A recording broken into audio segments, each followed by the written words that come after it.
ಎಲ್ಲರಿಗೂ ನಮಸ್ಕಾರ. Welcome back to my channel Jaya recipes and blogs.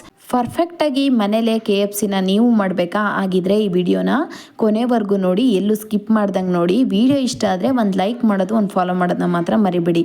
ತುಂಬಾ ಕ್ರಿಸ್ಪಿಯಾಗಿರೋ, ಒಳಗಡೆ ಸಾಫ್ಟ್ ಆಗಿರೋ KFCನ ಮಾಡೋಕ್ಕೆ. ಚಿಕನ್ ಲೆಗ್ ಪೀಸು ನಾನು 7ರಿಂದ 8ನ ತೊಗೊಂಡಿದ್ದೀನಿ. ನೀಟಾಗಿ ನೀರಲ್ಲಿ ವಾಶ್ ಮಾಡಿ ಇಟ್ಕೊಂಡು ಮೇಲ್ಗಡೆ ಇದರಲ್ಲಿ ಚೆನ್ನಾಗಿ ಸ್ಲೈಸಸ್ ಥರ ಕಟ್ ಮಾಡಿ ಇಟ್ಕೊಂಡಿದ್ದೀನಿ. ನೋಡ್ತಿರ್ಬೋದು ಎಲ್ಲದೂ ಇದೇ ರೀತಿ ಮೇಲ್ಗಡೆ ಮಾತ್ರ ಸ್ಲೈಸ್ನಾಗಿ ಕಟ್ ಮಾಡಿ ಇಟ್ಕೊಂಡಿದ್ದೀನಿ. ಇದನ್ನು ಮಾಡಿಟ್ಕೊಂಡು ಸೈಡಲ್ಲಿ ಇಟ್ಕೊಂಡಾದ್ಮೇಲೆ ಇದನ್ನು ಮೇಯ್ನಾಗಿ ಮ್ಯಾರಿನೇಷನ್ ಮಾಡಬೇಕಾಗುತ್ತೆ. ಅದಕ್ಕೋಸ್ಕರ ಇಲ್ಲಿ 1 ಕಪ್ಪಷ್ಟು ಮೈದಾ ಹಿಟ್ಟನ್ನ ತೊಗೊಂಡಿದ್ದೀನಿ. ಹಾಗೆಯೇ 1 ಟೀ ಸ್ಪೂನಷ್ಟು ಬೇಕಿಂಗ್ ಪೌಡರ್ನ ಸೇರಿಸ್ಕೊತಾ ಇದ್ದೀನಿ. 2 ಟೀ ಸ್ಪೂನಷ್ಟು ಕಾಶ್ಮೀರಿ ರೆಡ್ ಚಿಲ್ಲಿ ಪೌಡರ್ನ ಸೇರಿಸ್ಕೊತಾ ಇದ್ದೀನಿ. ಹಾಗೆಯೇ 1 ಟೀ ಸ್ಪೂನಷ್ಟು ಉಪ್ಪನ್ನ ಸೇರಿಸ್ಕೊತಾ ಇದ್ದೀನಿ ರುಚಿಗೆ ತಕ್ಕಷ್ಟು. 1 ಟೀ ಸ್ಪೂನಷ್ಟು ಜಿಂಜರ್ ಗಾರ್ಲಿಕ್ ಪೇಸ್ಟ್ನ ಸೇರಿಸ್ಕೊಂಡಿದ್ದೀನಿ. ಮೊದಲಿಗೆ ನಾನಿಲ್ಲಿ 1 ಕಪ್ಪಷ್ಟು ಹಾಲನ್ನ ಸೇರಿಸ್ಕೊಂಡು ಒಂದ್ಸಲ ಚೆನ್ನಾಗಿ ಮಿಕ್ಸ್ ಮಾಡ್ಕೊಂಡು ತಗೋಬೇಕಾಗುತ್ತೆ. ಈ ಥರ ಕಂಪ್ಲೀಟಾಗಿ ಮಿಕ್ಸ್ ಮಾಡ್ಕೊಂಡ ನಂತರ ನೆಕ್ಸ್ಟು ಇನ್ನೂ 1 ಕಪ್ಪಷ್ಟು ಹಾಲನ್ನ ಸೇರಿಸ್ಕೊತಾ ಇದ್ದೀನಿ. ಈ ಪರ್ಫೆಕ್ಟಾಗಿ KFC ಮಾಡಬೇಕು ಅಂದರೆ ಈ ಪ್ರೋಸೆಸ್ನ ಕರೆಕ್ಟಾಗಿ ನೋಡ್ಕೊಳ್ಳಿ. ಇವಾಗ ನೋಡ್ತಿರ್ಬೋದು ಕಂಪ್ಲೀಟಾಗಿ ಚೆನ್ನಾಗಿ ಮಿಕ್ಸ್ ಮಾಡ್ಕೊಂಡು ತೊಗೊಂಡಿದ್ದೀನಿ. ನೆಕ್ಸ್ಟು ನಾನಿಲ್ಲಿ ತೊಳೆದಿಟ್ಕೊಂಡಿರುವಂಥ ಚಿಕನ್ನ ಒಂದೊಂದಾಗಿ ಸೇರಿಸ್ಕೊತಾ ಇದ್ದೀನಿ. ಈಗ ರೆಡಿಟ್ ಮಾಡಿಟ್ಕೊಂಡಿರುವಂಥ ಚಿಕನ್ನ ಒಂದೊಂದಾಗಿ ಸೇರಿಸ್ಕೊಂಡು ಚೆನ್ನಾಗಿ ಮ್ಯಾರಿನೇಷನ್ ಆಗೋ ಥರ ಚೆನ್ನಾಗಿ ಮಿಕ್ಸ್ ಮಾಡ್ಕೊಂಡು ಇಟ್ಕೊಳ್ಳಿ. ಇದೇ ರೀತಿ ಎಲ್ಲ ಚಿಕನ್ನು ಸೇರಿಸ್ಕೊತಾ ಇದ್ದೀನಿ.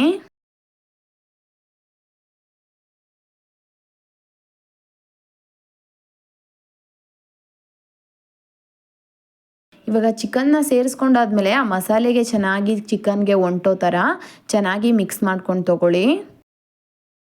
ನೀಟಾಗಿ ಮಿಕ್ಸ್ ಮಾಡ್ಕೊಳ್ಬೇಕಾಗುತ್ತೆ. ಇದನ್ನು ಚೆನ್ನಾಗಿ ಮಿಕ್ಸ್ ಮಾಡ್ಕೊಂಡಿದ ನಂತರ ಇದಕ್ಕೆ ಒಂದು ಲಿಡ್ನ ಕ್ಲೋಸ್ ಮಾಡಿ ಮ್ಯಾಕ್ಸಿಮಮ್ 1 ಅವರ್ ಅಥವಾ 2 ಅವರ್ಸ್ ಆದರೂ ಮ್ಯಾರಿನೇಟ್ ಮಾಡಬೇಕಾಗುತ್ತೆ. ಮ್ಯಾರಿನೇಟ್ ಮಾಡಿದ್ರೇ KFC ಪರ್ಫೆಕ್ಟಾಗಿ ಬರೋದು. ಈ ಪ್ರೋಸೆಸ್ನ ಮಾತ್ರ ಮಿಸ್ ಮಾಡೋಕ್ಕೆ ಹೋಗಬೇಡಿ. ನೋಡ್ತಿರ್ಬೋದು ಯಾವ ರೀತಿ ಚೆನ್ನಾಗಿ ಕೋಟಿಂಗ್ನ ತೊಗೊಂಡಿದ್ದೀನಿ ಅಂತ. ಇದೇ ರೀತಿ ಎಲ್ಲದಕ್ಕೂ ಕೋಟಿಂಗ್ ಮಾಡಾದ್ಮೇಲೆ ಒಂದು ಲಿಡ್ನ ಕ್ಲೋಸ್ ಮಾಡ್ತಾ ಇದ್ದೀನಿ. 1ರಿಂದ 2 ಅವರ್ಸ್ ಆದ್ರೂ ಇದು ಚೆನ್ನಾಗಿ ನೆನೆಬೇಕು. ನೆಕ್ಸ್ಟು ಒಂದು ಬೌಲ್ಗೆ 2 ಕಪ್ಪಷ್ಟು ಮೈದಾ ಹಿಟ್ಟನ್ನ ಸೇರಿಸ್ಕೊತಾ ಇದ್ದೀನಿ. ನೆಕ್ಸ್ಟು 1 ಟೀ ಸ್ಪೂನಷ್ಟು ಪೆಪ್ಪರ್ ಪೌಡರ್ನ ಸೇರಿಸ್ಕೊತಾ ಇದ್ದೀನಿ. 2 ಟೀ ಸ್ಪೂನಷ್ಟು ಚಿಲ್ಲಿ ಪೌಡರ್ನ ಸೇರಿಸ್ಕೊತಾ ಇದ್ದೀನಿ. ಹಾಗೆಯೇ 1 ಟೀ ಸ್ಪೂನಷ್ಟು ಉಪ್ಪನ್ನ ಸೇರಿಸ್ಕೊಂಡು ಜಸ್ಟ್ ಇದನ್ನು ಮಿಕ್ಸ್ ಮಾಡಿ ಇಟ್ಕೋಬೇಕು. ಈಗ ನಾವು ಮಾಡಿಟ್ಕೊಂಡಿರೋಂಥ ಪೌಡರ್ನ ಸೈಡಲ್ಲಿ ಇಟ್ಕೊತಾ ಇದ್ದೀನಿ. ಮೊದಲಿಗೆ ಇದನ್ನು ಸೈಡಲ್ಲಿ ಇಟ್ಕೊಂಡು ಒಂದು ಬೌಲ್ಗೆ ನೀರನ್ನ ಸೇರಿಸ್ಕೊಂಡಿದ್ದೀನಿ. ಆ ಬೌಲ್ಗೆ ನಾವು ಐಸ್ ಕ್ಯೂಬ್ಸ್ನ ಆ್ಯಡ್ ಮಾಡಿ ಅದನ್ನು ಕೂಡ ಸೈಡಲ್ಲಿ ಇಟ್ಕೊತಾ ಇದ್ದೀನಿ.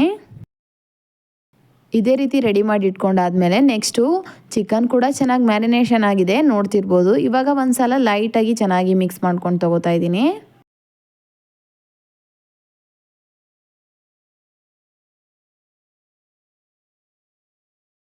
ನೋಡ್ತಿರ್ಬೋದು ಚಿಕನ್ನ ಚೆನ್ನಾಗಿ ಒಂದ್ಸಲ ಮಿಕ್ಸ್ ಮಾಡ್ಕೊಂಡಿದ ನಂತರ ನೆಕ್ಸ್ಟು ಒಂದು ಗ್ಯಾಸ್ ಸ್ಟವ್ ಮೇಲ್ಗಡೆ ಒಂದು ಕಡಾಯಿನ ಇಟ್ಕೊಂಡು ಈಗ ಕರಿಯಕ್ಕೆ ಬೇಕಾಗುವಷ್ಟು ಎಣ್ಣೆನ ಸೇರಿಸ್ಕೊತಾ ಇದ್ದೀನಿ. ಇವಾಗ ನಾವು ಆಲ್ರೆಡಿ ರೆಡಿ ಮಾಡಿ ಇಟ್ಕೊಂಡಿರುವಂಥ ಮೈದಾ ಪೌಡರ್ ಏನಿದೆ ಅದಕ್ಕೆ ನಾವು ಚಿಕನ್ನ ಸೇರಿಸ್ಕೊಂಡು ಈಗ ಮ್ಯಾರಿನೇಷನ್ ಆಗಿರೋ ಚಿಕನ್ನ ಸೇರಿಸ್ಕೊಂಡು ಐಸ್ ಕ್ಯೂಬ್ ಒಳಗಡೆ 1 ನಿಮಿಷನಾದರೂ ಬಿಡಬೇಕು. ಈ ಥರ ಬಿಟ್ಟಾದ್ಮೇಲೆ ಮತ್ತೆ ಇನ್ನೊಂದು ಸಲ ಈ ಫ್ಲೋರಲ್ಲಿ ಚೆನ್ನಾಗಿ ಡಿಪ್ ಮಾಡ್ಕೊಂಡು ತೊಗೋಬೇಕು. ನೀಟಾಗಿ ಅದಕ್ಕೆ ಚೆನ್ನಾಗಿ ಕೋಟಿಂಗ್ ಕೊಡೋ ಥರ. ನೋಡ್ತಿರ್ಬೋದು ಎಷ್ಟು ಪರ್ಫೆಕ್ಟಾಗಿ ಕೂತಿದೆ ಅಂತ. ನೆಕ್ಸ್ಟು ಇದನ್ನು ಎಣ್ಣೆಗೆ ಡೀಪ್ ಫ್ರೈ ಮಾಡೋಕ್ಕೆ ಎಣ್ಣೆ ಕೂಡ ಕಾದಿದೆ, ಅದಕ್ಕೆ ಸೇರಿಸ್ಕೊತಾ ಇದ್ದೀನಿ. ಇದನ್ನು ಲೋ ಫ್ಲೇಮಲ್ಲೇ ಇಟ್ಕೊಂಡು ಬೇಯಿಸ್ಕೋಬೇಕಾಗುತ್ತೆ. ಇಲ್ಲಾಂದರೆ ಕಪ್ಪಗಾಗ್ಬಿಡುತ್ತೆ, ಒಳಗಡೆ ಚೆನ್ನಾಗಿ ಬೆಂದಿರಲ್ಲ. ಲೋ ಟು ಮೀಡಿಯಮ್ ಫ್ಲೇಮಲ್ಲೇ ಇಟ್ಕೊಂಡು ಇದನ್ನು ಕ್ರಿಸ್ಪಿ ಆಗೋ ಗಂಟ ಈ ಥರ ಬೇಯಿಸ್ಕೊಂಡು ತೊಗೊಂಡ್ರೆ ಮನೇಲೆ ಸೂಪರ್ ಆ್ಯಂಡ್ ಟೇಸ್ಟಿಯಾಗಿರೋ ಕ್ರಿಸ್ಪಿ KFC ರೆಡಿ. ಒಂದ್ಸಲ ಈ ಥರ ಮಾಡಿಕೊಂಡ್ರೆ ಮನೇಲೆ ಇನ್ನೊಂದು ಸಲ KFC ತರಿಸೋದನ್ನೇ ಮರ್ತು ಬಿಡ್ತೀರಾ. ಮನೇಲಿ ಈಸಿಯಾಗಿ ಮಾಡ್ಕೋಬೋದು, ತುಂಬಾ ಟೇಸ್ಟಿಯಾಗಿರುತ್ತೆ. ಈ ವಿಡಿಯೋ ಇಷ್ಟ ಆದರೆ ಫಾಲೋ ಮಾಡೋದನ್ನ ಮಾತ್ರ ಮರಿಬೇಡಿ.